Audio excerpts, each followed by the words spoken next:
sobre as nossas vidas, sobre as nações, somente o Senhor, ó Deus, merece toda a honra e toda a glória.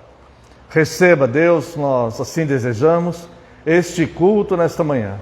Obrigado por esta santa comunhão e esperamos, Deus, que o Senhor se alegre da sinceridade dos nossos corações.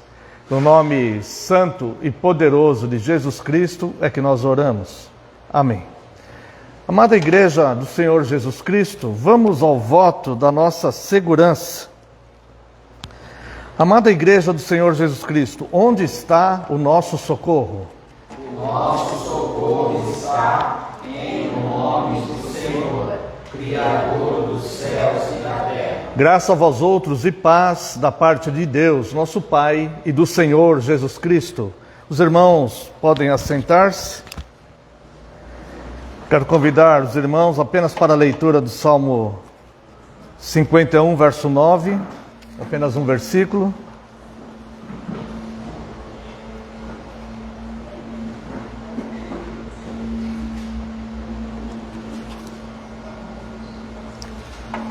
É um dos salmos de confissão de Davi, que diz: esconde o rosto dos meus pecados e apaga todas as minhas iniquidades. O salmo inteiro é um salmo de confissão.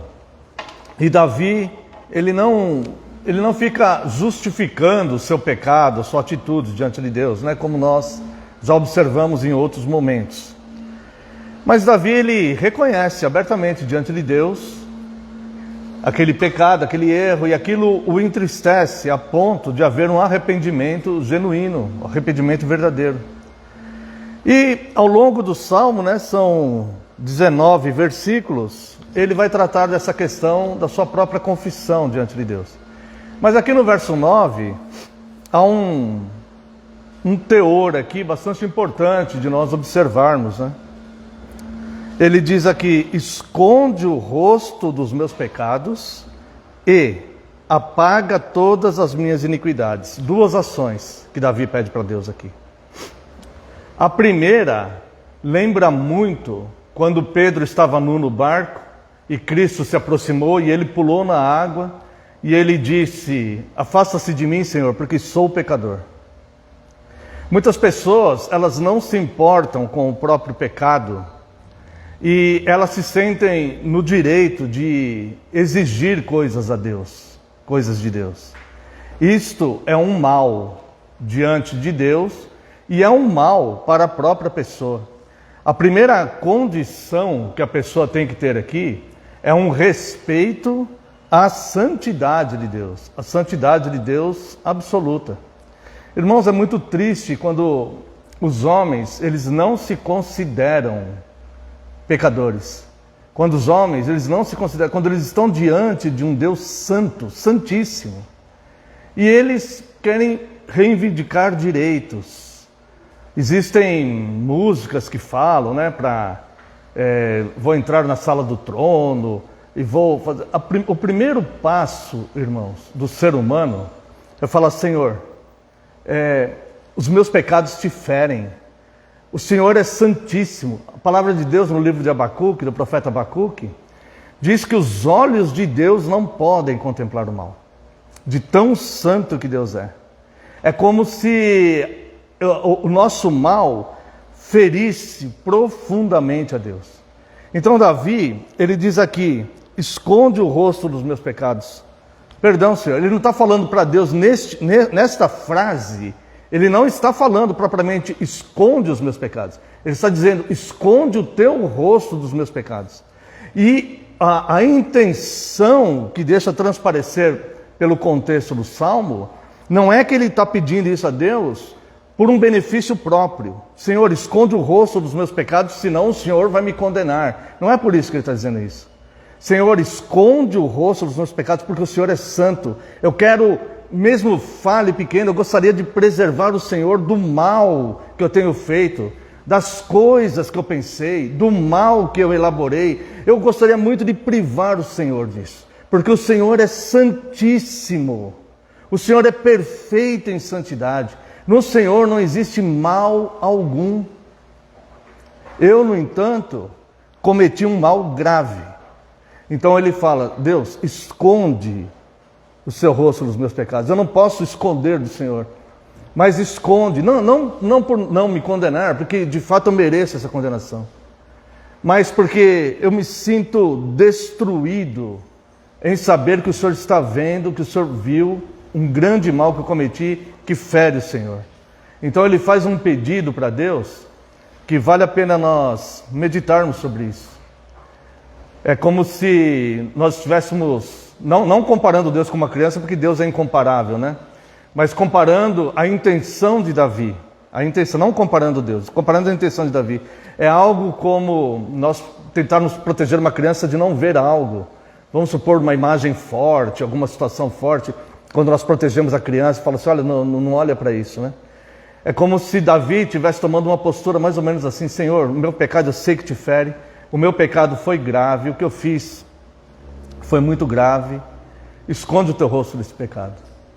E aí então, depois, ele fala: e apaga as minhas iniquidades. Somente Deus tem poder para perdoar pecados, né? E isso para que os homens o temam. Davi aqui, ele faz uma referência a Cristo, né? A uma das duas grandes conquistas que Cristo adquiriu por nós na cruz, né? Que é apaziguar os pecados, é a propiciação, né? E é a expiação, né? Cancela esses pecados. Na verdade, é a expiação que ele está se referindo aqui, né? Apaga, cancela esse meu pecado, por favor, porque se o Senhor cancelar, ele vai deixar de existir, né? Então, esses dois pedidos que Davi faz somente aqui no Salmo 9, nós podemos guardar para a nossa vida, né? O Salmo inteiro, claro, como palavra de Deus, né? Mas a profundidade aqui do pensamento de Davi, né? O cuidado que Davi tem, o amor que Davi demonstra a Deus, né? E o verdadeiro arrependimento, né? Davi, após ser perdoado desse pecado grave, é que ele foi considerado um homem segundo o coração de Deus. Após ser perdoado disso, ele foi considerado um homem segundo o coração de Deus, né? Então que nós possamos guardar, irmãos, para as nossas vidas, né? Senhor, esconde o teu rosto desses meus pecados.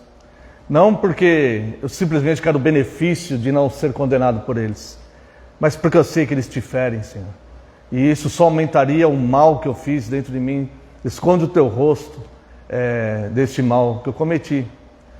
E, pelas tuas muitas misericórdias, né, apaga todas as minhas iniquidades.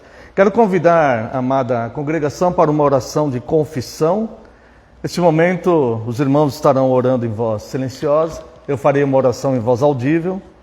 E é um momento oportuno, propício, né, para confessarmos diante de Deus. Se porventura tivermos algum pecado não confessado, alguma coisa, e que nós possamos ter esse cuidado com Deus, né? Esse cuidado. Senhor, esconde o teu rosto disso que eu fiz, né? E pela tua graça, apaga todas as minhas iniquidades. Convido os irmãos para uma oração de confissão.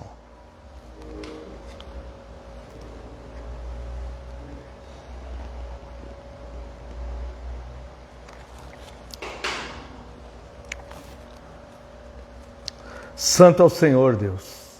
Santo, santo, santo é o Senhor. O Senhor é santíssimo, Deus. Ó Deus, o Senhor é extremamente santo. E a sua palavra diz, Deus, que teus olhos não podem ver o mal. E nós, Deus, produzimos o mal, Senhor, muitas vezes nos nossos corações, na nossa mente, algo que falamos, alguma atitude que tomamos.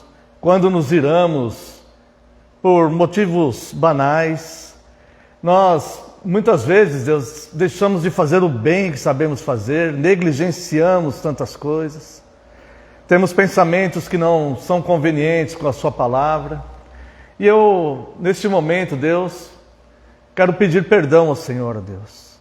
Esconde o teu rosto, Deus, das nossas falhas, dos nossos pecados, Senhor, porque pecamos, mas não queremos ferir ao Senhor, ó Deus.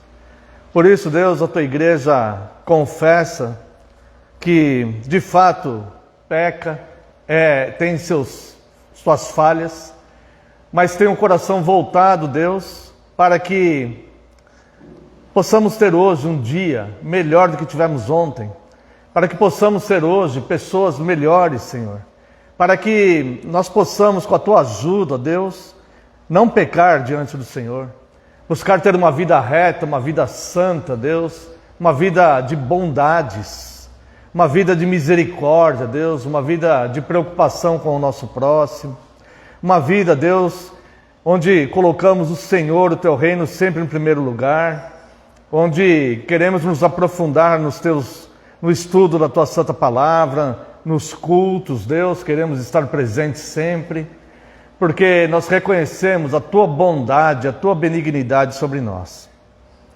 Pedimos mais uma vez perdão pelas nossas falhas e pecados, apelamos pelas tuas muitas misericórdias e reconhecemos e declaramos que o Senhor é santo, santo, santo, e nós falhos e pecadores. Por favor, Deus, purifica-nos deste pecado, perdoa-nos e nos ajude a ter uma vida santa e reta. No nome santo e poderoso de Jesus é que nós oramos agradecidos. Amém, Senhor. Quero convidar os amados irmãos para louvarmos a Deus com o hino 247 dos Salmos e Hinos. Durante este hino, aqueles que sentirem o desejo de estar ofertando, este momento será oportuno. Santo, santo, santo. Santo, santo, santo, Deus onipotente,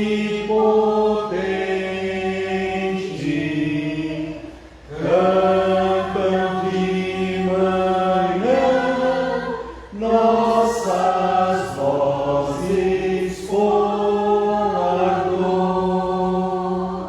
Santo, santo, santo, justo e compassivo, és Deus triuno, excelso Criador. Santo, santo, santo, todos os remidos, juntos com os anjos, proclamam teu louvor. Antes de formar-se firmamente a terra, eras e sempre és, e has de ser, Senhor. Santo, santo, santo, nós os pecadores não podemos ver tua glória sem tremor. Tu somente és santo, só tu és perfeito, Deus soberano e imenso em teu amor. Santo, santo, santo,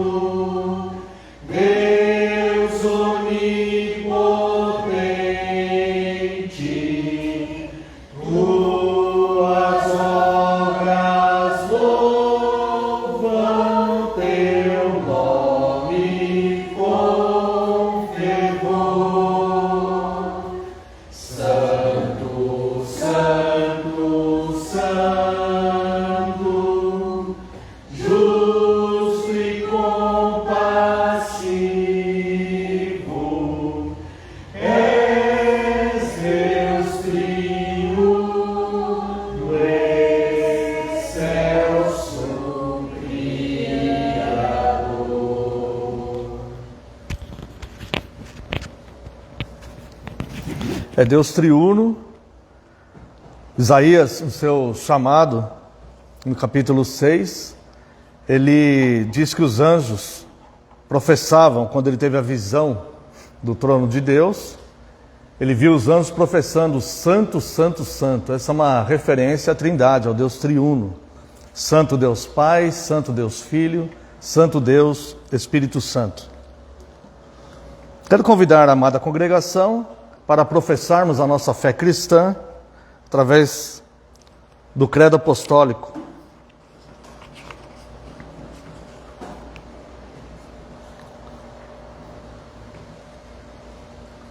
Creio em Deus Pai, Todo-Poderoso, Criador do céu e da terra, e em Jesus Cristo, seu único Filho, nosso Senhor, que foi concebido pelo Espírito Santo, nasceu da Virgem Maria, padeceu sob Pôncio Pilatos, foi crucificado, morto e sepultado, desceu ao inferno. No terceiro dia, ressurgiu dos mortos, subiu ao céu e está sentado à direita de Deus Pai Todo-Poderoso, de onde há de vir a julgar os vivos e os mortos. Creio no Espírito Santo, na Santa Igreja Universal de Cristo, na comunhão dos santos, na remissão dos pecados, na ressurreição do corpo e na vida eterna. Amém. Nós estamos atualmente estudando no Catecismo justamente o credo apostólico, né? Passamos pelo Dia do Senhor 7, o Dia do Senhor 8. O Dia do Senhor 8 mostra a divisão, né, do credo apostólico em 12 artigos. O Dia do Senhor 9, que ouvimos a semana passada, né? Em que você crê quando diz: creio em Deus Pai Todo-Poderoso, Criador dos céus e da terra. E nós vimos a semana passada que nesse governo de Deus, nesse Deus Todo-Poderoso, que é o Criador dos céus e da terra, existe a providência de Deus. A providência de Deus, ela é parte integrante do governo de Deus no mundo. Ao contrário de algumas heresias, né, que surgiram, né, no início da igreja, nos primeiros séculos da igreja, e algumas ecoam até hoje, onde diz que Deus criou o homem e largou o homem às suas próprias decisões, chamando esse poder decisivo do homem de livre-arbítrio. Então Deus criou o homem, mas Deus não pode impedir o agir do homem, porque eles dizem que Deus, ele vai respeitar as decisões do homem ou coisa assim, e o homem então vai tomando as decisões e Deus não pode contrariar o homem, né? Na verdade, a Bíblia ensina exatamente o contrário. O Deus que a Bíblia nos apresenta é um Deus seguro em quem podemos confiar. E é um Deus que não depende do homem, mas é um Deus que governa o mundo. Deus que não está sujeito às decisões do homem, mas é um Deus que governa totalmente o mundo de forma tão poderosa que ele não exclui a responsabilidade do homem pelo mal que o homem comete. Todo bem procede de Deus, o mal procede do coração humano.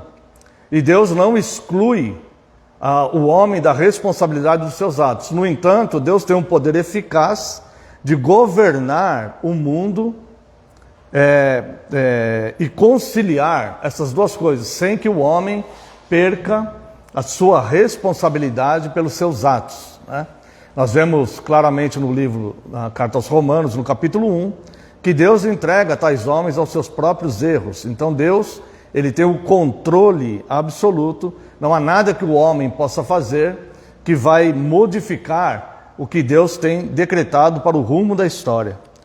Então hoje nós entramos no Dia do Senhor 10, que vai falar justamente acerca do governo de Deus, né? Pergunta 27. O que você entende por providência de Deus? Resposta. A providência de Deus é o seu onipotente e onipresente poder. Eu vou fazer tem uma vírgula aqui, né? O parágrafo não acabou, mas eu vou fazer um pause aqui. Irmãos, quando nós reconhecemos Deus, quando nós estudamos Deus, quando nós oramos a Deus e quando nós louvamos e adoramos a Deus, nós fazemos isso pelos atributos de Deus e não por imagens que criaram e nós colocamos essas imagens na cabeça. Então, quando nós vamos orar, ficamos imaginando ali uma figura de Cristo. Quando vamos orar, ficamos imaginando uma figura de Deus, né? Não. Nosso Deus é invisível e incomparável. Incomparável. Então, quando nós oramos, quando nós adoramos, quando nós nos relacionamos com Deus, nós nos relacionamos pelos atributos de Deus. Então, adoramos a Deus porque Ele é benigno, porque Ele é santo, porque Ele é poderoso, porque os atributos dEle são perfeitos e plenos. Ele é misericordioso, Ele é reto, Ele é justo. E assim que nós adoramos a Deus. E quando vamos orar, nós vamos orar também. Podemos apelar para o Deus misericordioso, né? Podemos reconhecer o Deus justo, enfim, os atributos de Deus sempre, tá?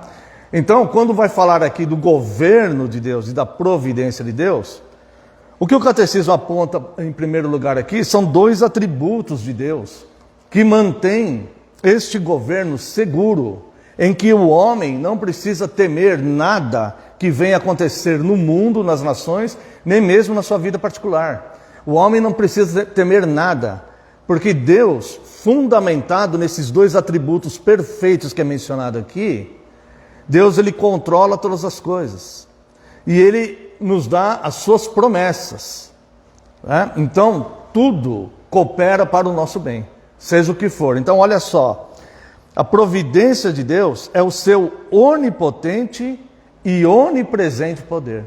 Ou seja, Deus é onipotente, pode eficazmente fazer qualquer coisa, criar qualquer coisa, não há nada impossível para Ele. Nós olhamos as circunstâncias do mundo e olhamos para nós, para a nossa situação, e muitas vezes nós falamos, nossa, é impossível eu conseguir isso, é impossível que isso aconteça na minha vida, é impossível eu resolver esse problema, é impossível eu curar essa doença, para o homem é impossível, mas para Deus não. Para Deus todas as coisas são possíveis. Aliás, para Deus nada é difícil, nada é difícil. Um Deus que criou todo o universo com o poder da sua palavra. Então, a onipotência é o atributo de Deus de poder fazer qualquer coisa, realizar qualquer coisa. Mesmo aquilo que para nós é um muro intransponível, inexpugnável, que nós não conseguimos passar. Deus, ele pode nos fazer passar se este for o propósito dele. Ou, se pelas suas misericórdias, Ele nos conceder num pedido que façamos a Ele. Então, estamos fundamentados e seguros neste governo de Deus, pois Ele é onipotente. E a segunda atribuição que é colocada aqui, da forma que Deus conduz as coisas, é a sua onipresença, ou seja, não há lugar em que Deus não esteja. Hoje em dia nós vemos pessoas falando que não pode cultuar no templo, porque Deus não está no templo. Irmãos, Deus é onipresente, Ele está em todos os lugares, Ele está aqui. Tem pessoas que falam, não, mas no inferno é o diabo que vai reinar. Quem vai reinar no inferno é Cristo, segundo as Escrituras.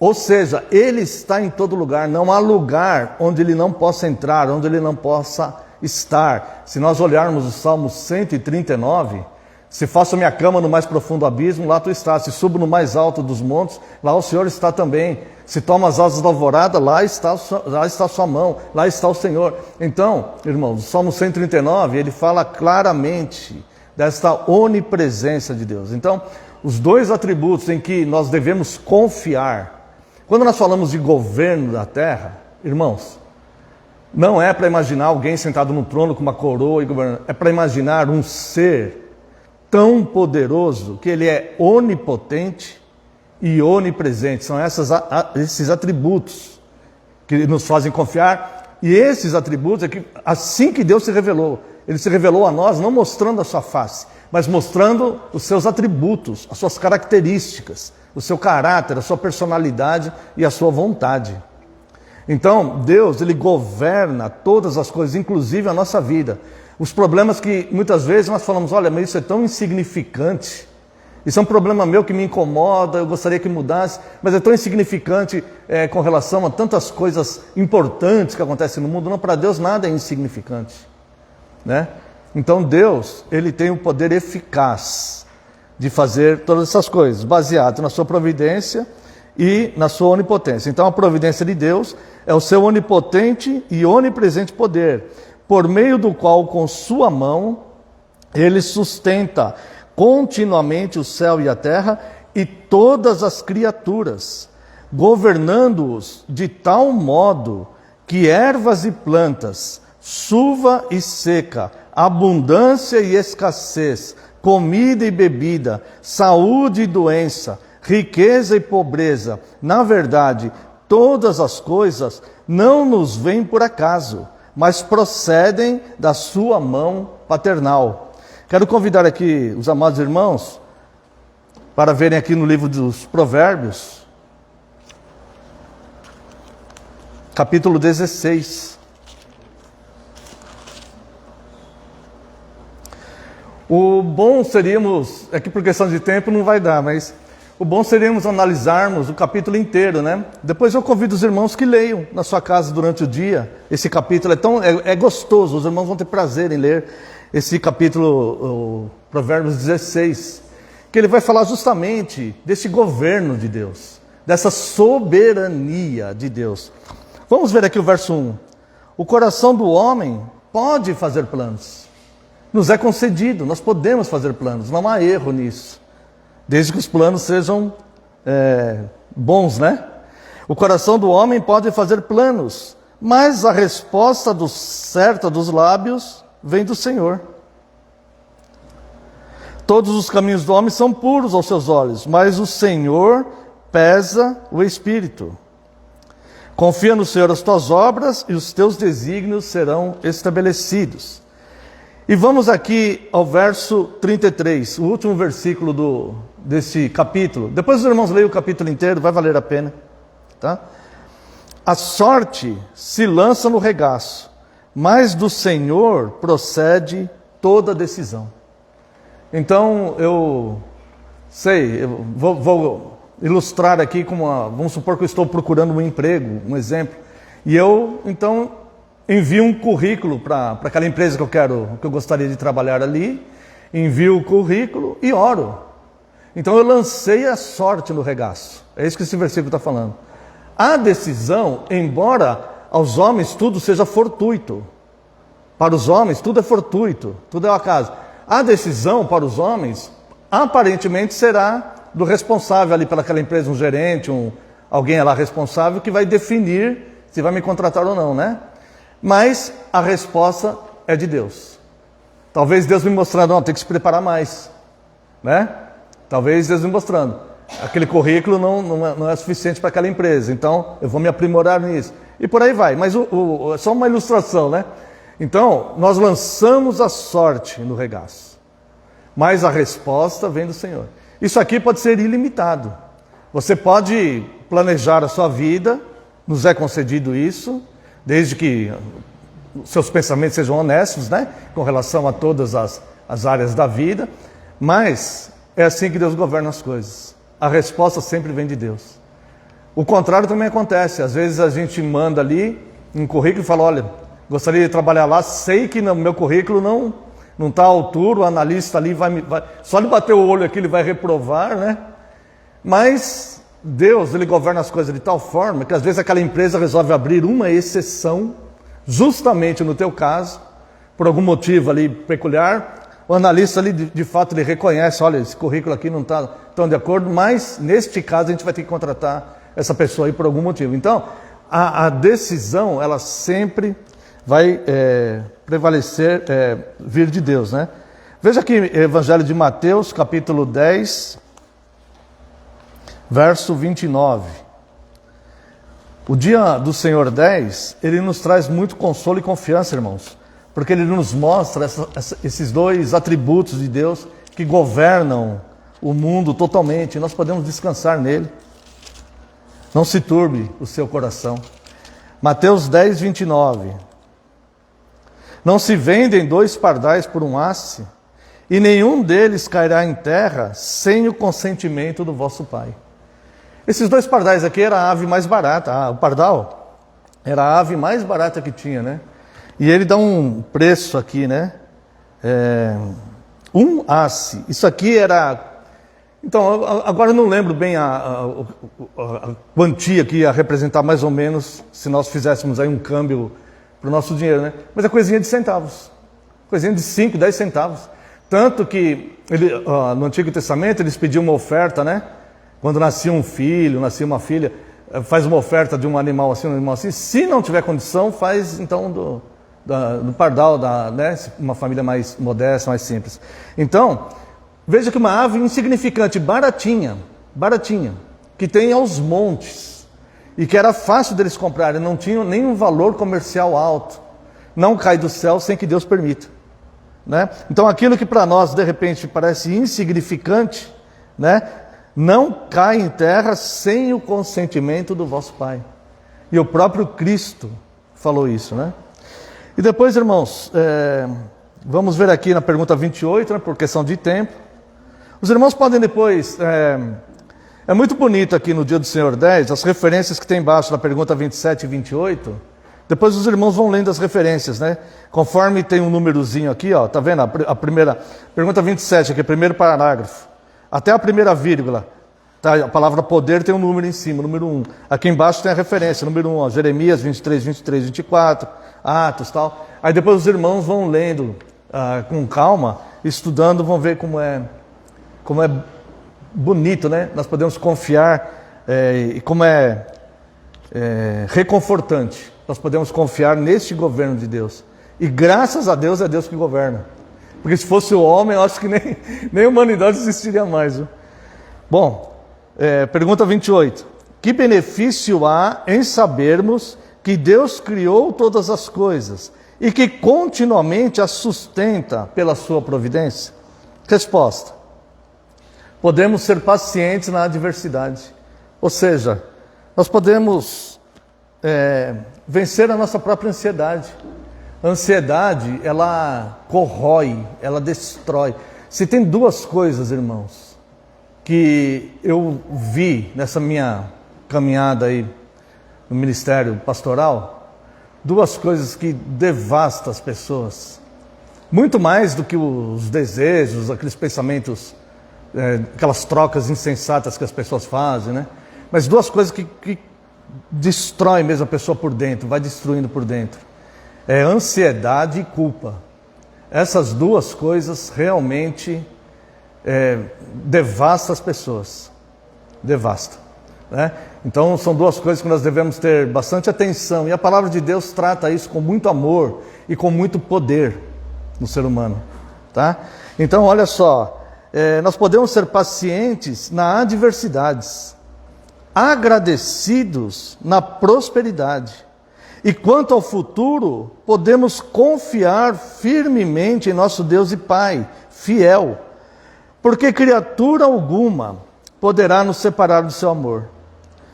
Então, olha só, nós podemos, numa situação de adversidade, dizer, bom, se está acontecendo isso é porque Deus permitiu. Deus enviou isso, eu vou confiar em Deus. Claro, estou sofrendo, claro, posso chorar por isso, claro, posso ficar muito triste com isso, claro, mas Deus está no controle disso. Deus está governando nisso.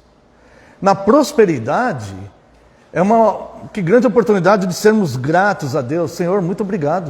Muito obrigado, o Senhor me concede isto. Olha, minha mesa como está farta. Senhor, muito obrigado, né, por tudo que o Senhor tem me concedido, né? E quanto ao futuro, irmãos, o cristão não precisa temer, né? Nós confiamos na providência de Deus. O futuro é algo desconhecido e todo desconhecido traz preocupação, né? O futuro está intacto, nós não sabemos o que vai ser, mas nós conhecemos quem governa o futuro e como Ele é poderoso e presente, né? E como nos ama, e como nos fez tantas promessas, e como está no controle, né? Podemos confiar firmemente em nosso Deus e Pai fiel, porque criatura alguma poderá nos separar do amor do seu amor. Pois todas elas, todas as criaturas, né, estão de tal modo em sua mão, que sem a sua vontade, elas não podem nem mesmo se mover. Se Deus não permitir, vamos supor que tem alguém oprimindo a sua vida. Um exemplo, né? Não sei de situação nenhuma. Se por acaso eu falei alguma coisa aí, né? Mas não sei de situação nenhuma, não. Mas se tiver alguém oprimindo a sua vida, essa pessoa só vai se mover se Deus permitir. Ela só vai dar um passo se Deus permitir. Ela só vai andar mesmo, andar com a perna, se Deus permitir. Então, todas as coisas, irmãos, assim como nós também, nós só vamos andar se Deus permitir que nós andemos. A gente só sobe essa escada aqui se Deus permitir que nós subamos. Deus, Ele controla, de fato, todas as coisas. Nele nós nos movemos. Esta é um esclarecimento bíblico das Escrituras, uma revelação. Se você quiser ver lá em Atos dos Apóstolos 17, leremos apenas do 24 ao 28. O Deus, aqui é quando Paulo, ele está lá no Areópago, em Atenas, né? E só para dar uma pequena base aqui, lá era um local, os gregos eram pagãos, né? Os atenienses eram pagãos, adoravam todos os tipos de deuses que eles imaginavam. E eles temiam que poderiam ter esquecido algum deus. Então eles fizeram o Areópago e lá tinha um altar para cada deus. O deus da fertilidade, o deus do vinho, o deus das colheitas, o deus do sol, o deus da tal. Tinha um monte lá, né? Vários altares em que eles faziam oferendas. Mas eles tinham tanto temor de ter esquecido algum deus, e esse deus se irar contra eles e os punir em algo, que eles resolveram fazer um altar e colocaram ali ao Deus desconhecido.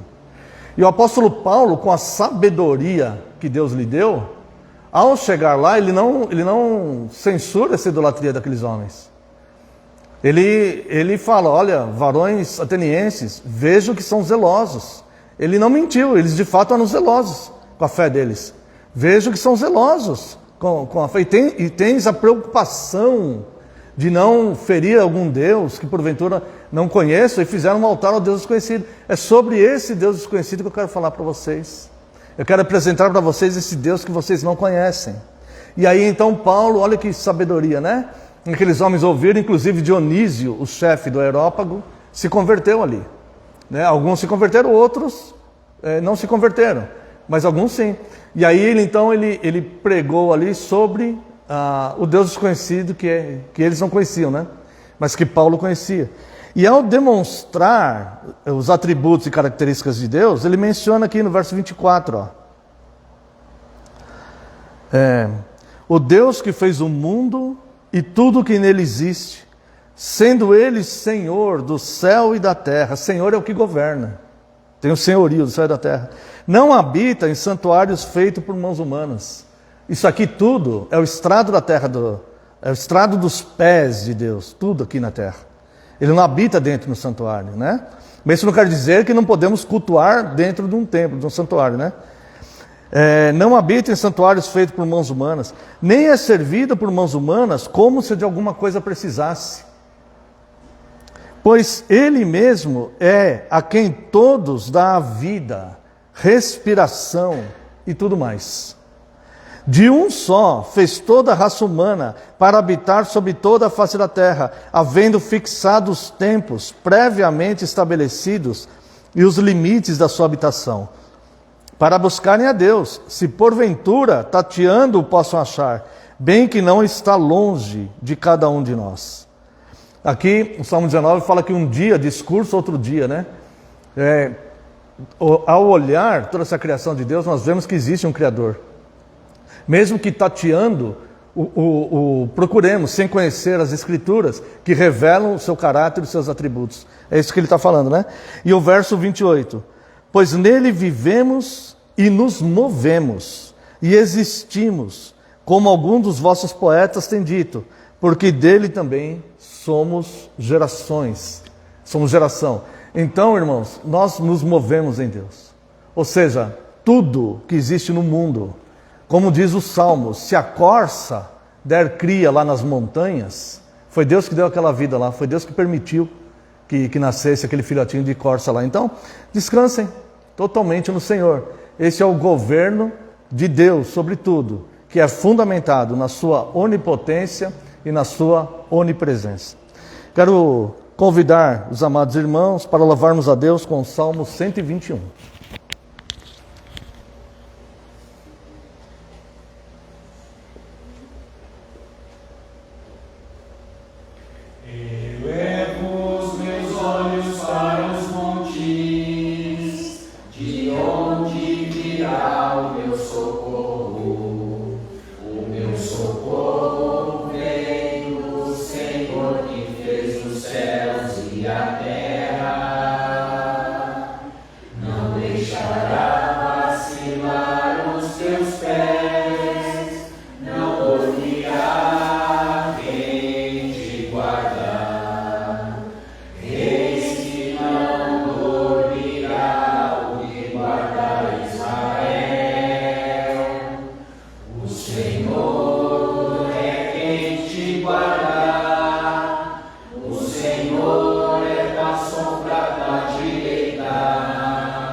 Convido os amados irmãos para a leitura do Salmo 50.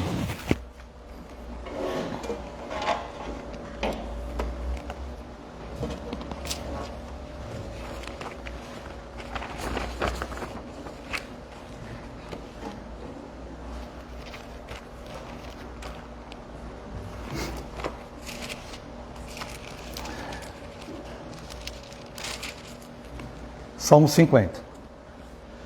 Fala o poderoso, o Senhor Deus, e chama a terra desde o levante até o poente.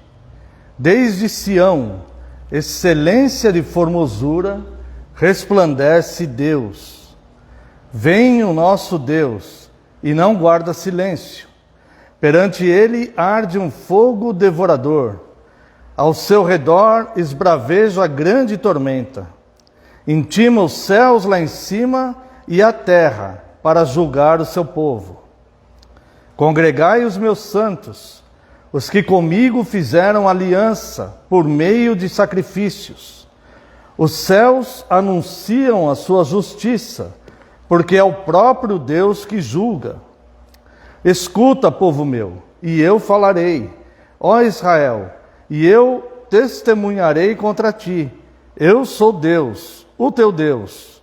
Não te repreendo pelos teus sacrifícios, nem pelos teus holocaustos, continuamente perante mim. De tua casa não aceitarei novilhos, nem bodes dos teus apriscos, pois são meus todos os animais do bosque, e as alimarias aos milhares sobre as montanhas. Conheço todas as aves dos montes, e são meus todos os animais que pululam no campo. Se eu tivesse fome, não te diria, pois o mundo é meu, e quanto nele se contém. Acaso como eu carne de touros, ou bebo sangue de cabritos? Oferece a Deus sacrifício de ações de graças, e cumpre os teus votos para com o Altíssimo. Invoca-me no dia da angústia, e eu te livrarei, e tu me glorificarás. Mas ao ímpio, diz Deus, de que te serve repetires os meus preceitos e teres nos lábios a minha aliança, uma vez que aborreces a disciplina e rejeitas as minhas palavras? Se vês um ladrão, tu te comprases nele, e aos adúlteros te associas. Soltas a boca para o mal, e a tua língua trama enganos. Sentas-te para falar contra teu irmão, e difamas o filho de tua mãe. Tens feito estas coisas, e eu me calei. Pensavas que eu era teu igual, mas eu te arguirei e porei tudo à tua vista. Considerai, pois, nisto, vós que vos esqueceis de Deus, para que não vos despedace, sem haver quem vos livre. O que me oferece sacrifício de ações de graças, esse me glorificará. E ao que prepara o seu caminho, dar-lhe-ei que veja a salvação de Deus. Quero convidar também a amada congregação para a leitura do Salmo 73, verso 17.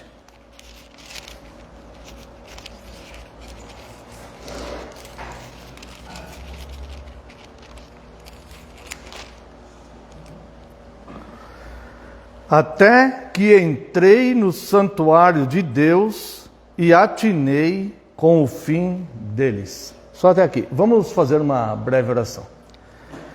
Pai Santo, Eterno, grande, benigno, poderoso, Senhor, excelente, excelso, perfeito, Deus que é justo juiz e Deus que é misericordioso, que nos trata com misericórdias, Deus que nos ama, que enviou o seu próprio Filho por amor a nós, para resgatar a si mesmo um povo santo, uma geração exclusiva do Senhor.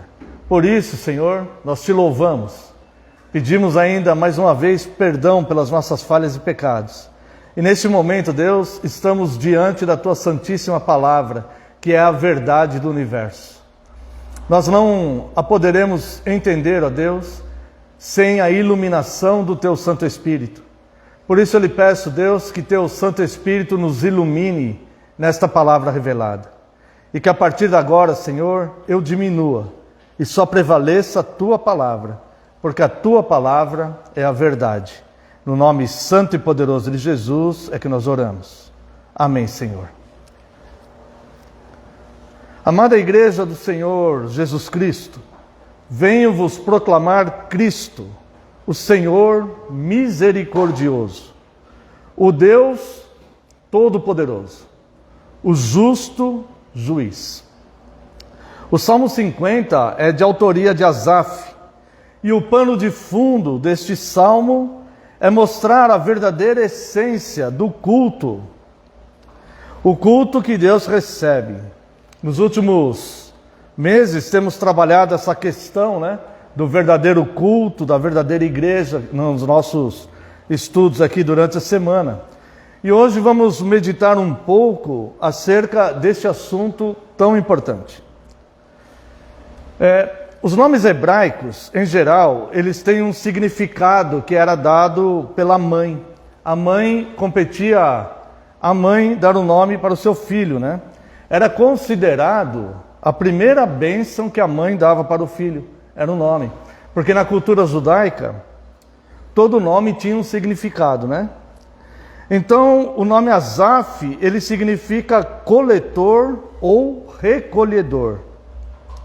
Nem sempre é possível entender o que pensava a mãe ao dar o nome, mas este é o significado do nome Asaf. Asaf era filho de Baraquias, da tribo de Levi.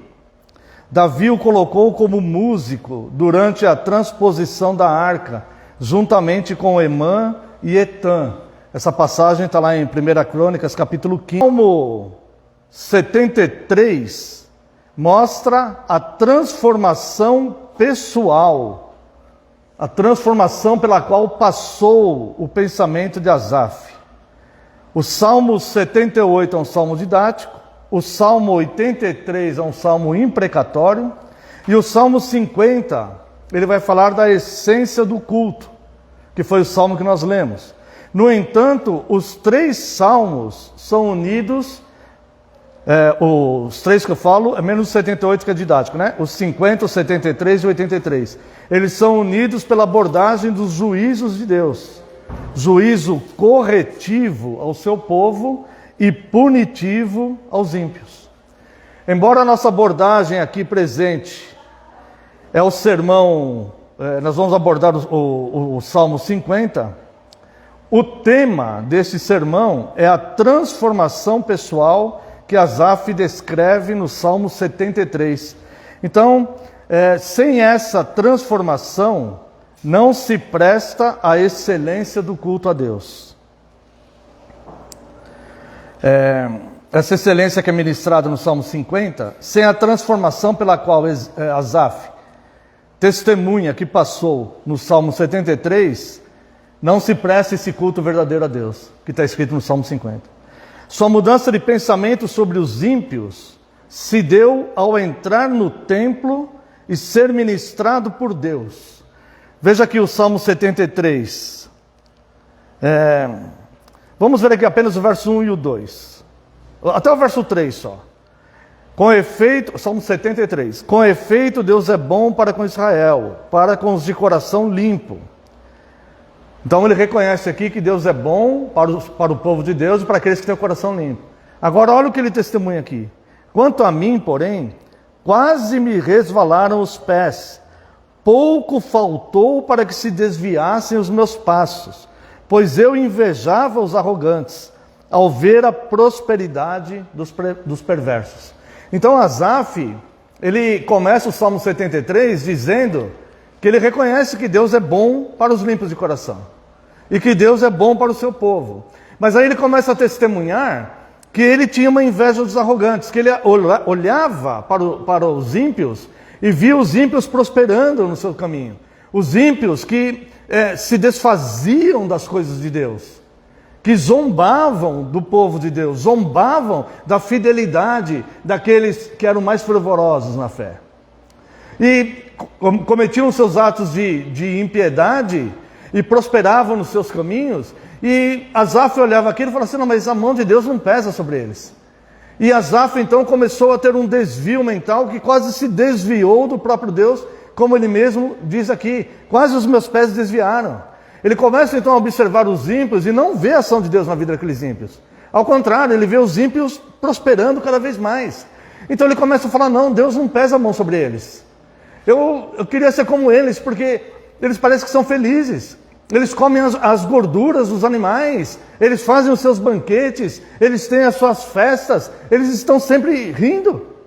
Eles estão bem. Se você ler o Salmo 73, até o verso 17, ele vai falar isso. Só que aí ele fala, até o dia que entrei no santuário. E aí eu quero convidar os irmãos para os versos 17 a 20. Até que entrei, então ele vem escrevendo isso aí que ele invejava os ímpios, né? Até que entrei no santuário de Deus e atinei com o fim deles. Tu certamente os pões em lugares escorregadios e os fazes cair na destruição, como ficam de súbitos assolados, totalmente aniquilados de terror, como sonho quando se acorda. Assim, ó Senhor, ao despertares, desprezarás a imagem deles. E eu vou ler aqui o 21 também, até o 22. Quando o coração se me amargurou e as entranhas se me comoveram, eu estava embrutecido e ignorante, e era como um irracional a tua presença. Então, quando ele entra no santuário, obviamente, porque não é apenas o fato de entrar ali, né? Deus ministrou a ele dentro daquele conflito que estava interno nele. Irmãos, nós não sabemos se Asaf comentava isso com alguém, mas o fato é que ele estava sendo levado por um pensamento que o estava fazendo desviar de Deus, achando que não havia problema as pessoas que viviam de forma ímpia. E aí quando ele entra então no santuário e ele é ministrado, existe uma renovação na sua mente, existe uma transformação de pensamento. Então ele começa, no lugar de ficar invejando os ímpios que prosperavam, ele começa então a reconhecer como Deus é bom para o seu povo e como Deus vai fazer justiça com essas coisas. Já não há mais dúvida. O que aniquilou esse conflito interno no Asaf, foi que a dúvida foi dissipada. E essa dúvida foi dissipada com a ministração de Deus sobre aquele conflito interno que ele estava vivendo. Então, imagina que ele tivesse de fato desviado, essa transformação não iria acontecer nele, né? Porque foi quando ele foi no santuário e ali Deus ministrou para ele. Que motivo de glorificar a Deus pelo governo que Deus exerce, inclusive na vida das pessoas. E ele fala, olha, quase meus pés estavam resvalando, quase me desviei, estava invejando aqueles que serão condenados. Olha que loucura que eu estava fazendo, olha o que estava habitando a minha mente a ponto de me tirar da presença de Deus.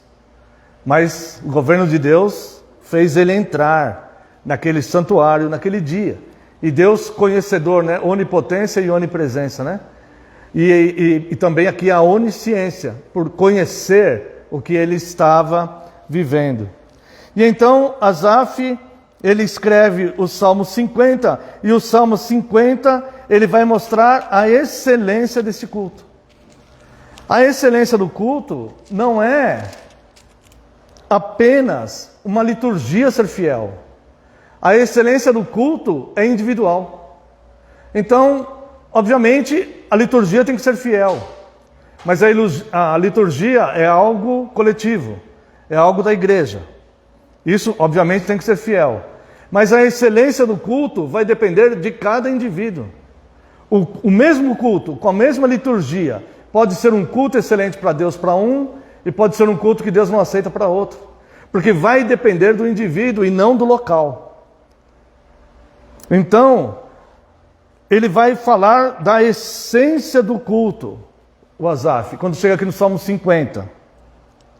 E ele começa o Salmo 50 abordando a Trindade. Fala o poderoso, o Senhor, Deus. Esses três nomes dados a Deus, no hebraico, Elohim e Yahvé. Vamos falar assim, Elohim e Javé.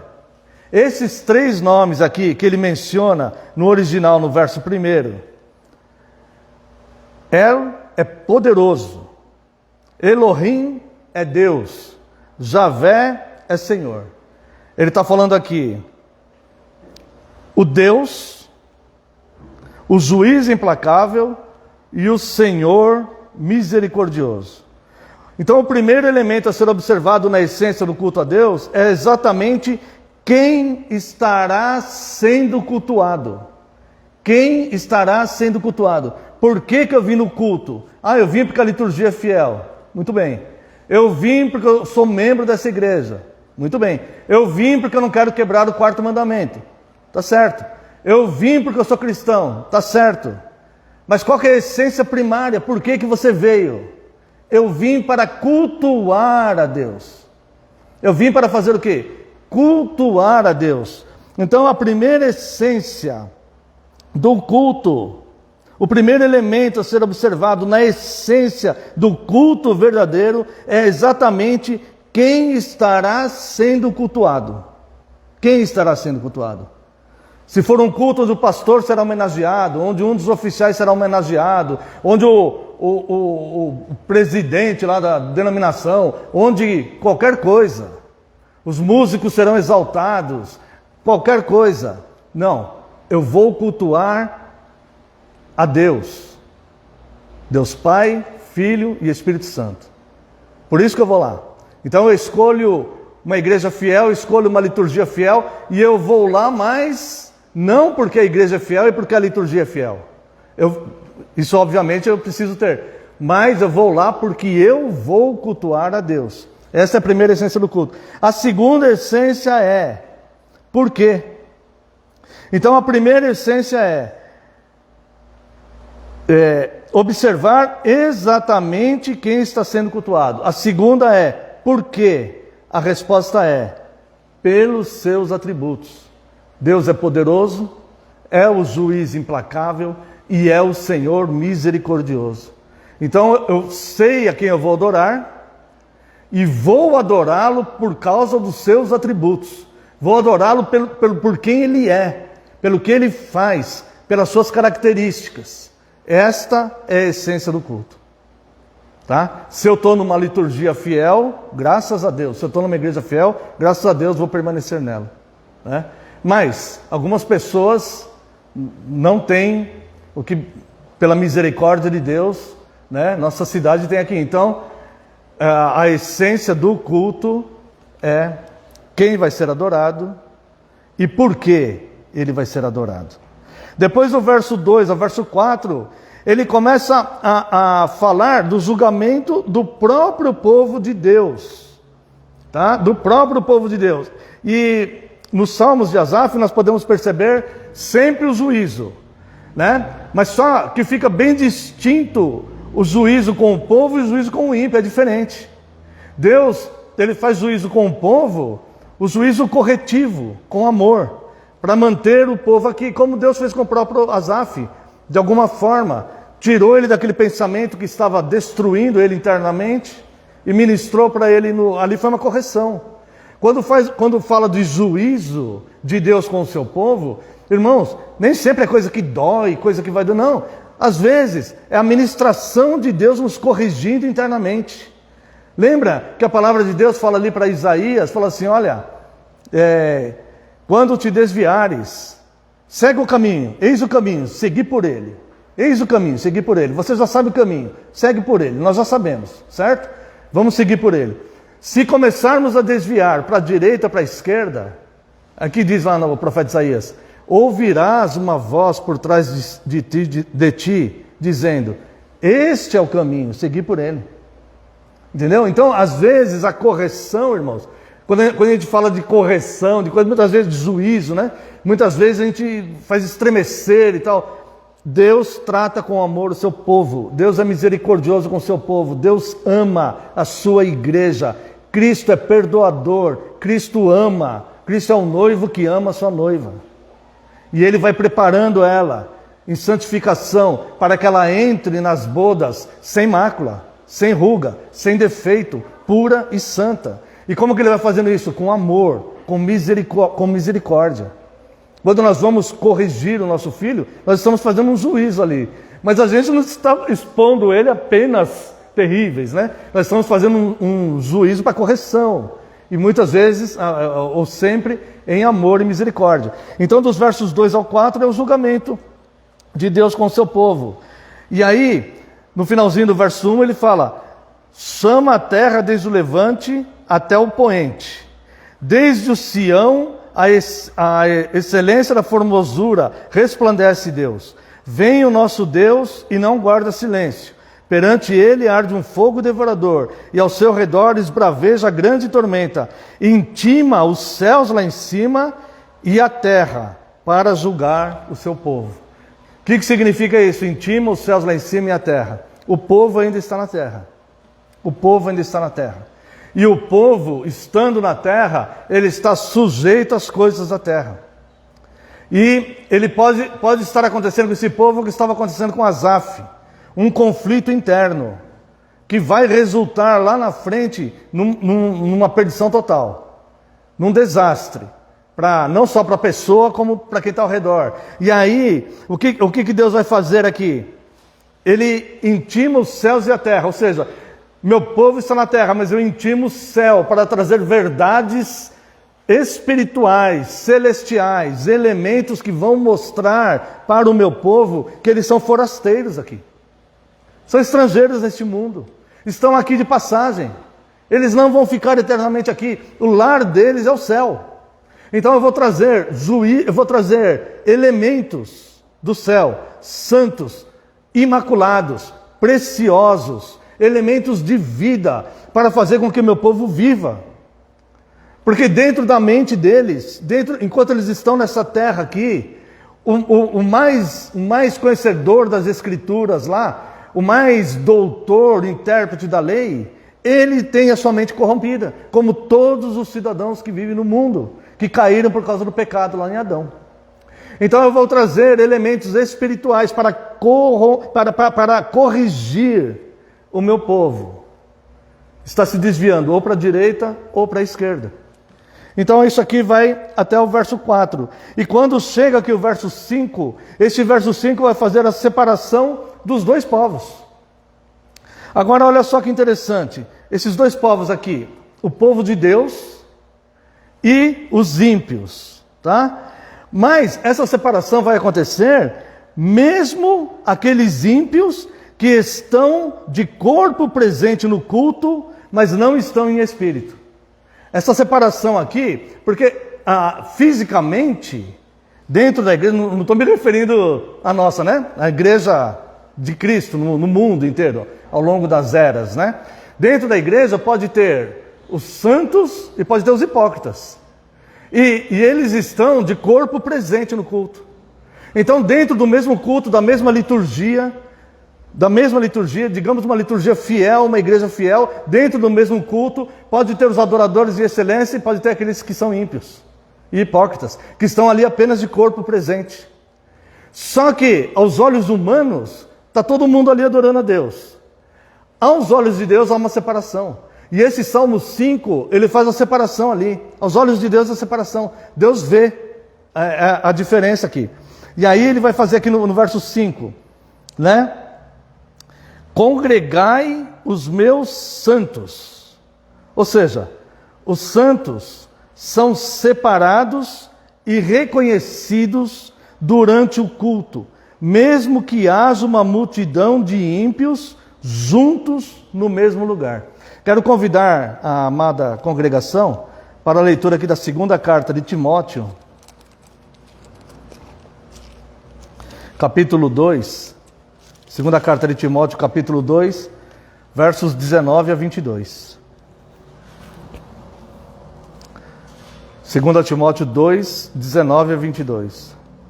Entretanto, o firme fundamento de Deus permanece, tendo este selo: o Senhor conhece os que lhe pertencem. E mais, aparte-se da injustiça todo aquele que professa o nome do Senhor. Ora, numa casa não há somente utensílios de ouro e de prata, há também de madeira e de barro, alguns para a honra, outros, porém, para a desonra. Assim, pois, se alguém a si mesmo se purificar destes erros, será utensílio para a honra, santificado e útil ao seu possuidor, estando preparado para toda boa obra. Então o que nós vemos aqui? Que Deus conhece os que são seus. Deus conhece. Se Deus olhar, imagine, a nossa igreja aqui é pequena, mas imagine uma igreja enorme, né? E imagine que tenha lá santos e hipócritas no meio. Deus olha, Ele sabe quem são os santos. Congregai os meus santos. Ele sabe que são esses aqui. Quanto aos demais, Deus vai usar de misericórdia, né? Aparte-se da injustiça todo aquele que professa o nome do Senhor. É cristão? Aparte-se da injustiça. Quer professar ser cristão? Aparte-se da injustiça. Aparte-se dela. E aqui, numa grande casa, não há somente utensílios de ouro e de prata, né? Mas também de barro e de madeira, uns para honra, outros para desonra. E olha só, quem em algum momento está sendo um vaso para desonra, não quer dizer que será sempre assim. Olha a misericórdia, olha o Senhor misericordioso. Dos três elementos que Asaf fala no verso 1. O Senhor misericordioso, não só o juiz implacável. O Senhor misericordioso. Assim, pois, se alguém a si mesmo se purificar desses erros, será utensílio para a honra, santificado e útil ao seu possuidor, estando preparado para toda boa obra. Lembra que Deus falou para Caim? Em pecado já a porta. Mas, Caim, por que caiu o teu semblante? Se você fizer o certo, não é claro que serás aceito? Se você fizer o certo, não é claro que serás aceito? Haverá, pois, injustiça em Deus, caso você decida, então, que você quer se purificar, e Deus, então, não te aceitará? Acaso haverá injustiça em Deus? Aceita o irmão que está do seu lado, mas não aceita você? Não, irmãos. Em Deus não há acepção de pessoas. Então, olha a misericórdia de Deus, que é, de fato, um juiz implacável. Será esse juiz implacável com o ímpio. Mas enquanto ele olha para o seu povo, ele conhece os que são seus, os santos, ele ainda fala: se alguém aí sabe que precisa se purificar, não está fazendo, purifique-se. É claro que serás aceito. Foi o que aconteceu com Asaf. Eu estava quase me desviando. O conflito dentro de mim, os meus pensamentos estavam me levando por mares, por caminhos. Eu estava navegando por um lugar que ia ser totalmente a minha perdição, ia ser a minha destruição total. O que aconteceu com Demas, o que aconteceu com Judas, estava acontecendo comigo. O que aconteceu com Alexandre Latoeiro e tantos outros que a Bíblia menciona, por nome. Ananias, Safira. Eu estava me perdendo no meu próprio universo interior, até que entrei no santuário, até que consegui ouvir a voz de Deus, até que consegui entender. O Senhor conhece os que são deles, o Senhor é bom para os limpos de coração, então eu não posso me perder pela vereda dos ímpios. É claro que eu vou me apartar da injustiça, então eu vou fazer isso, e vou buscar a presença desse meu Deus. E aí ele fala, né? Congregai os meus santos. Quem são esses santos? O versículo responde, Salmo 50, verso 5, né? Congregai os meus santos, os que comigo fizeram aliança. Esses são os santos. Os que comigo fizeram aliança. Quem são esses? Os que renegam o velho Adão e a sua escolha, que foi quebrar a aliança com Deus.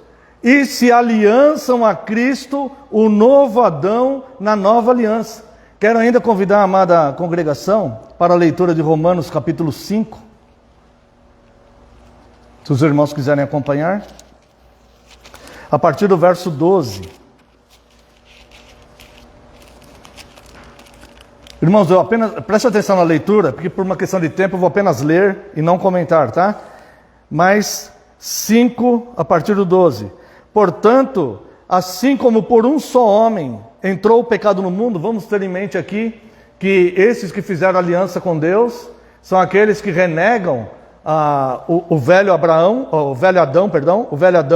que quebrou a aliança, e se submetem ao novo Adão, que é Cristo, para restaurar a aliança com Deus. Portanto, assim como por um só homem entrou o pecado no mundo, e pelo pecado a morte, assim também a morte passou a todos os homens, porque todos pecaram. Porque até o regime da lei havia pecado no mundo, mas o pecado não é levado em conta quando não há lei. Entretanto, reinou a morte desde Adão até Moisés, mesmo sobre aqueles que não pecaram à semelhança da transgressão de Adão, o qual prefigurava aquele que havia de vir. Todavia, não é assim o dom gratuito, como a ofensa. Porque, se pela ofensa de um só morreram muitos, muito mais a graça de Deus e o dom pela graça de um só homem, Jesus Cristo, foram abundantes sobre muitos. O dom, entretanto, não é como no caso em que somente um pecou. Porque o julgamento derivou de uma só ofensa, para a condenação, mas a graça transcorre de muitas ofensas para a justificação. Essa aliança que está se referindo, os meus santos, aqueles que comigo fizeram aliança. Se pela ofensa de um e por meio de um só reinou a morte, muito mais os que recebem a abundância da graça e o dom da justiça reinarão em vida por meio de um só, a saber, Jesus Cristo. Pois assim como por uma só ofensa veio o juízo sobre todos os homens para a condenação, assim também por um só ato de justiça veio a graça sobre todos os homens para a justificação que dá a vida. Porque, como pela desobediência de um só homem, muitos se tornaram pecadores, assim também, por meio da obediência de um só, muitos se tornarão justos. Sobreveio a lei para que avultasse a ofensa, mas onde abundou o pecado, superabundou a graça, a fim de que, como o pecado reinou pela morte, assim também reinasse a graça pela justiça, para a vida eterna, mediante Jesus Cristo, nosso Senhor. Então, Deus, Ele congrega os santos dele no culto. Congregai os meus santos. Ele conhece os que são dele.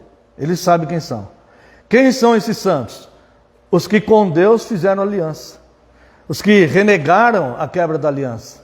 É muito mais fácil seguir o caminho da quebra da aliança, irmãos. Mas renegaram essa quebra da aliança.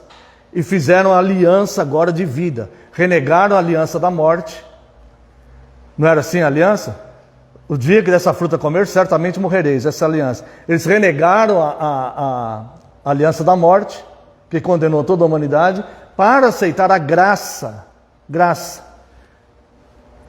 A aliança da vida. E como é essa aliança? O Salmo aqui diz, né? Verso 5. Congregai os meus santos, os que comigo fizeram aliança. Como é essa aliança? Por meio de sacrifícios. Como foi feita essa aliança? Por meio de sacrifícios. Um versículo bastante conhecido, se não quiser abrir, não precisa, porque é bem conhecido, mas é Romanos 12, 1. Rogo-vos, pois, irmãos, pelas misericórdias de Deus, que apresenteis o vosso corpo por sacrifício vivo, santo e agradável a Deus, que é o vosso culto racional. Então esse sacrifício agora, essa aliança que é feita por sacrifício, não é mais a aliança do sacrifício da morte, onde tinha que morrer um animalzinho, tinha que ser derramado sangue. O sangue de Cristo já foi suficiente para tudo isso. Agora a aliança é para a vida. É para a vida, onde não vai morrer nada. Nós vamos fazer esse sacrifício, nós não vamos morrer por esse sacrifício, e nem vamos ter que matar um animal. Este sacrifício é o nosso culto racional, o culto verdadeiro, onde nós estamos ali em santa comunhão, sabendo por excelência quem nós estamos adorando e por que nós estamos adorando Ele. Esse é o nosso sacrifício vivo, oferecendo o nosso corpo como um sacrifício vivo, um sacrifício não mais para a morte. Eu não estou oferecendo o meu corpo quando eu venho para o culto, eu não estou oferecendo o meu corpo para a morte, mas para a vida. Então é um sacrifício vivo, santo e agradável para Deus. Congregai os meus santos.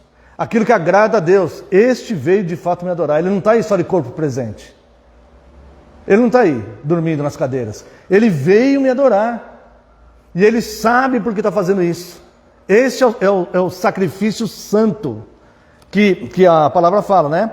Por meio de sacrifícios. Sacrifício não mais para a morte, como um animalzinho, mas para a vida. E aqui, irmãos, para nós já passarmos para a parte final, nós vamos ver como se dá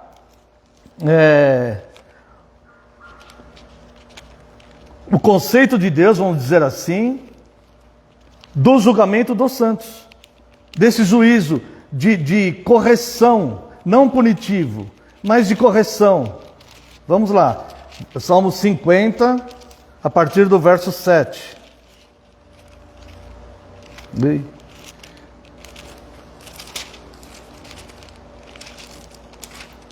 Salmo 50, a partir do verso 7.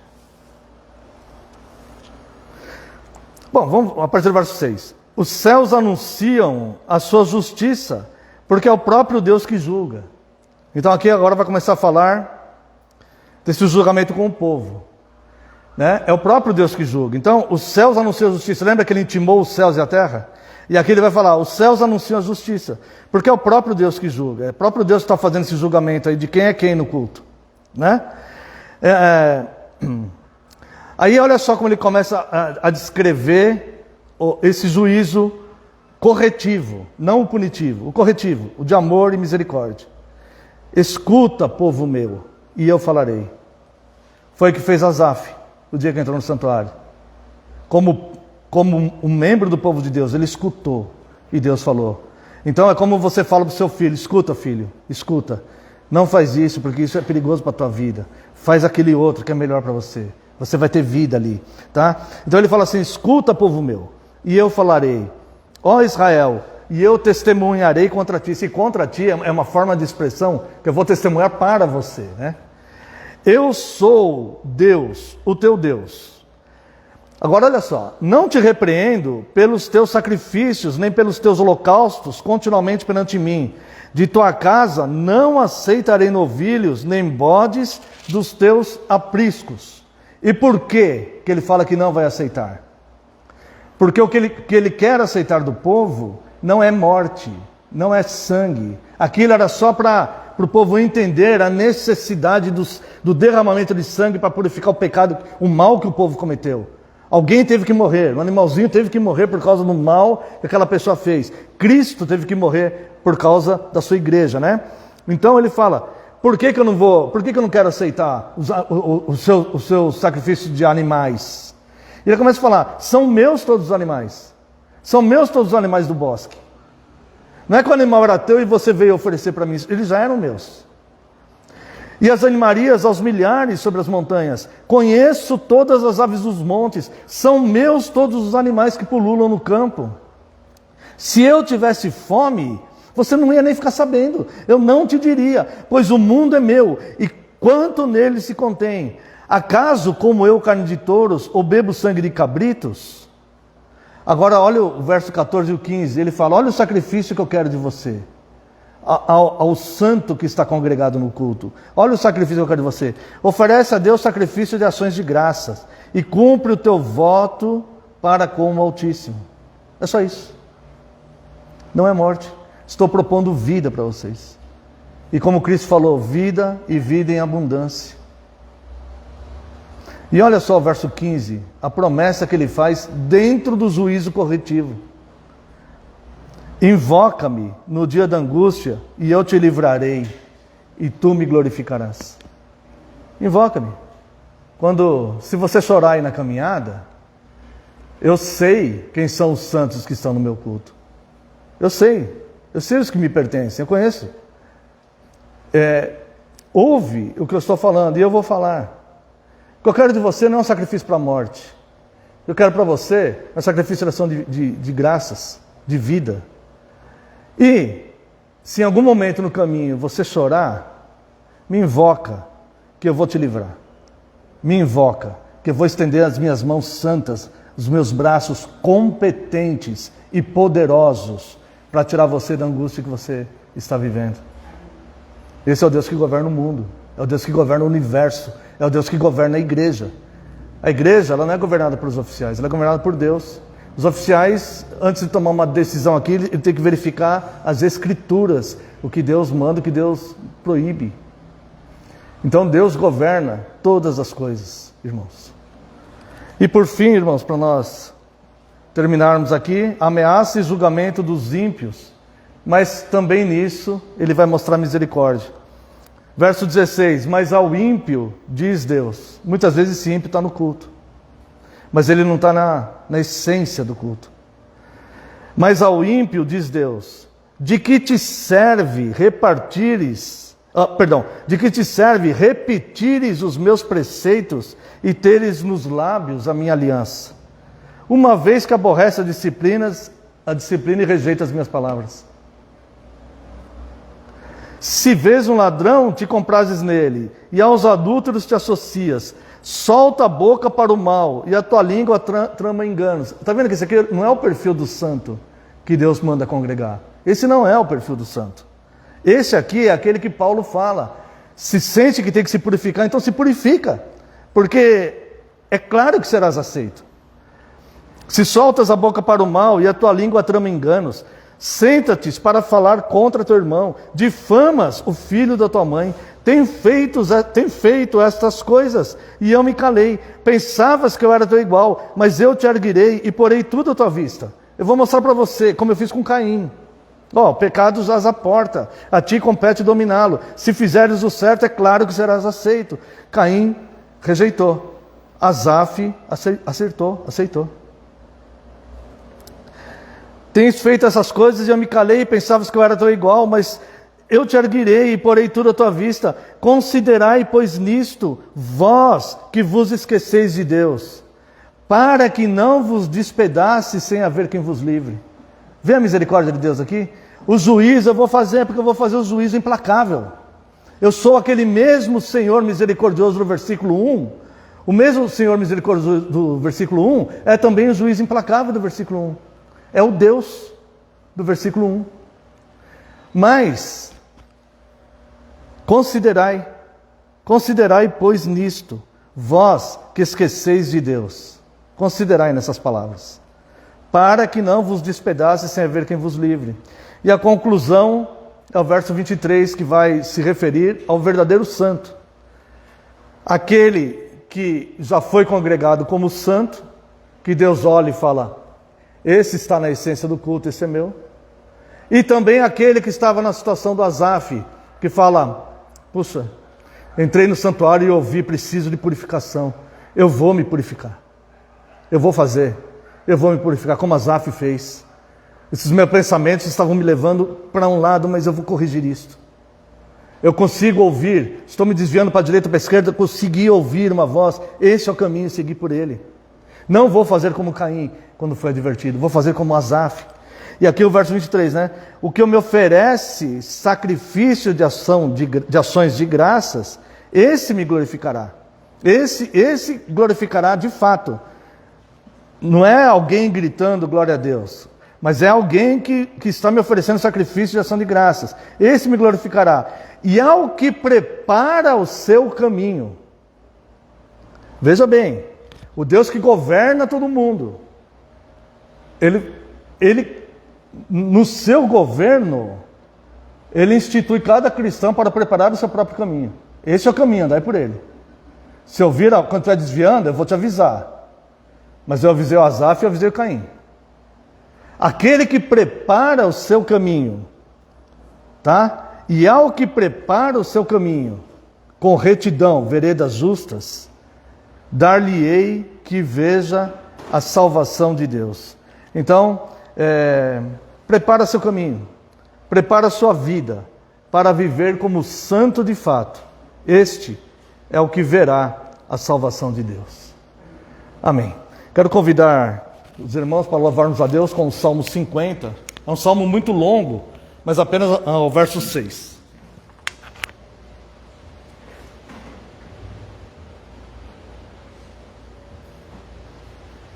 Apenas até o verso 6. Fala, Senhor.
Convido os amados irmãos que se coloquem em pé para uma oração de encerramento. Após a oração, a bênção.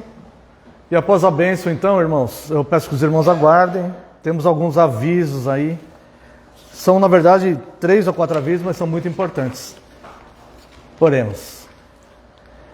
Pai Santo, glorioso, excelso e sublime. Mais uma vez, Deus, pedimos perdão pelas nossas falhas e pecados. Te agradecemos, Deus, pela tua revelação, a revelação dos teus atributos, em que o Senhor se fundamenta para governar o mundo, Deus, governar o universo. E também te agradecemos, Deus, porque o Senhor nos mostra a essência do culto, Deus. Em outros momentos vimos como deve ser a liturgia, e agora vemos a essência do verdadeiro culto que nós devemos entender, para que possamos saber a quem de fato viemos cultuar e por que viemos cultuar ao Senhor. Seja louvado o teu nome pelos teus grandes feitos, Deus. Seja adorado pelo que o Senhor é e louvado por tudo que o Senhor faz. Muito obrigado pela tua graça. Despede-nos, Deus, em segurança, livra-nos de todo mal. Muito obrigado, Deus, porque a sua correção, ó Deus, nos mantém no caminho. E muito obrigado, Deus, porque o Senhor, ó Deus, nos atende no dia da angústia. Nós te louvamos e te agradecemos. Abençoa todo o teu povo espalhado em toda a face da terra. Pedimos, Deus, aos enfermos que estão no nosso meio, segundo a tua graça, a cura. De forma especial, lembramos a irmã Célia, que não está presente por uma questão de enfermidade. Segundo a tua graça, Deus, nós pedimos ao Senhor, o Senhor que é todo poderoso, estenda as suas mãos e cure tua filha, se assim o Senhor desejar, Senhor. Permita, Deus, que possamos nos reunir muitas outras vezes em torno do seu nome. Abençoe a nossa nação, abençoe todo o seu povo espalhado em toda a face da terra e traga paz a Jerusalém. Oramos no nome santo e sagrado de Jesus Cristo, seu Filho amado. Amém, Senhor, e glórias a ti. Receba a bênção, irmãos. Que a graça do nosso Senhor Jesus Cristo, o amor do Deus Pai e a comunhão e as consolações do Espírito Santo sejam sobre vós, agora e para todos sempre. Amém e amém. Está encerrado.